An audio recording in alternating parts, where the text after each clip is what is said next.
focusing is a much better response than fear.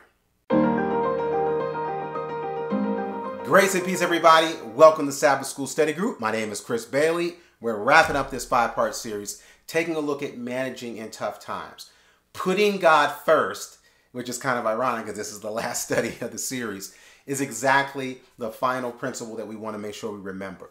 Keeping and putting God first. When we look at these Bible stories and narratives, when people have a crisis, it's amazing to see how no matter their position, when we see overcomers turning to God for help, how faithful he is. He never says, oh, you're this, oh, you that, you should have that. He does what he plans to do because he loves us. In this case, we're actually going to look at a king in a crisis and how he shows by focusing and not staying in his fear, but focusing on God. He was actually able to overcome, work through that fear, and see the Lord honor his faith.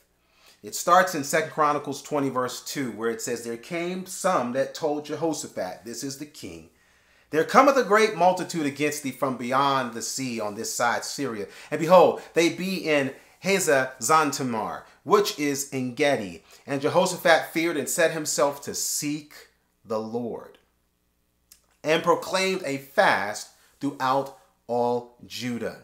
This is so important to see, because oftentimes we look at fasting as the means or the way to turn God's will to ours, just like we do with prayer.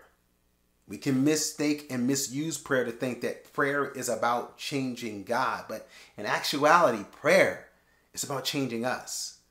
And the true fast in a time of crisis, it comes on the result of not fear, but a pursuit for focus. I don't even have time to eat because I'm focusing right now on making sure that I am in line with God and his plan. Because right now, I got an enemy coming at me this way. And I need to make sure that I'm standing right between God so they run into him before they get to me. That's the real intent and mindset of godly fasting, biblical fasting, not fasting for reward. So now, as Jehoshaphat and the people turn to God, we pick it up in verse 5, where Jehoshaphat now stands in the congregation of Judah and Jerusalem, in the house of the Lord, before the new court. And he said, O Lord, here's his prayer, God of our fathers, art not thou God in heaven? And rulest not thou over all the kingdoms of the heathen? And in thine hand is there not power and might, so that none is able to withstand thee? Art not thou our God, who didst drive out the inhabitants of this land before thy people Israel, and gavest it to the seed of Abraham, thy friend forever? Man, talk about name dropping. Talking about trying to make sure, don't you know this? Don't you know that person? Don't you remember what you said? He's pulling all of God's highlight moments in front of him. He's taking his highlight reel and saying, God, do you remember this? You remember you said that? You remember him? Remember how he was close to you? He's putting it all up in front of God's face, because clearly he could not present this highlight reel. He could not present this picture if it was not playing in his mind. The fasting and prayer cleared the clutter so he could say, wait. I'm focusing on my fear right now. I need to focus on my Father. And I do that by manifesting faith in my Father. And so he's reminding Israel, he's reminding Jerusalem, and he's reminding God, who never forgot, this is who you are. So don't tell me they weren't gassed up. They weren't fueled up and spiritually fed up and filled like, whoa, that's right. This is who he is. So that's who we are in him. So now Jehoshaphat goes, right? And here in verse 18, he's praying again. But look at him. He bowed his head with his face to the ground. And all Judah and the inhabitants of Jerusalem fell before the Lord. They followed him, worshiping the Lord.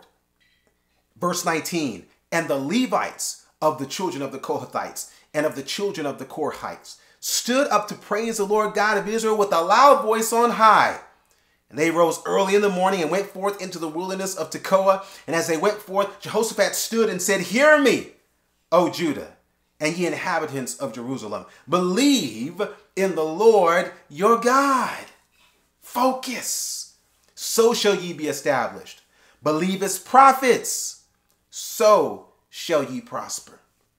So grateful for the prophetic gift. So grateful that God is about giving messages to his people so they don't miss on his purpose. And I believe and I'm grateful for the prophetic ministry of Ellen G. White. And I'm looking forward to and I'm grateful for God even manifesting himself and speaking through individuals to this day. And I pray even to this moment, because God is trying to affirm our faith in him. Jehoshaphat, but raising up God's record before him, that galvanized the people. And when they saw where he was looking, you know, as I said, when he bowed, that they bowed, where he was looking, that's where they looked. That's the power of the prophetic gift. The true prophetic gift, the true prophet of God points us to God, not to themselves. They are pointing to the word to drive us deeper. They're basically the wedge to drive us in deeper into trusting what God has done so we know what he's going to do. By the way, incidentally, when this happened, they were praising the Lord. And while they were praising the Lord said, I got this. He took the other hand out. He was high-fiving his people who were praising him. He took the other hand, set ambushments against them, and the enemy just destroyed themselves. They didn't have to.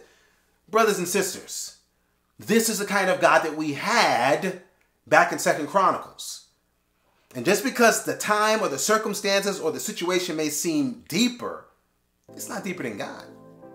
The enemy turns up his caliber of attack, but all God does is just turn up his caliber of atonement. He just turns up his salvation. God is turned up way more than the enemy could ever be. So don't ever miss that. So even when we talk about the time of trouble such as never was, then what we're looking really towards is a time of triumph such as there never was. A time of deliverance as such as there never was. You can't beat God's giving, so don't think, and please let's not get twisted to think that the devil can beat God's doing. Man, I should say, glory. Lord, you are good. Don't forget it. Jehoshaphat, Israel, Judah remembered it then. Don't forget it today.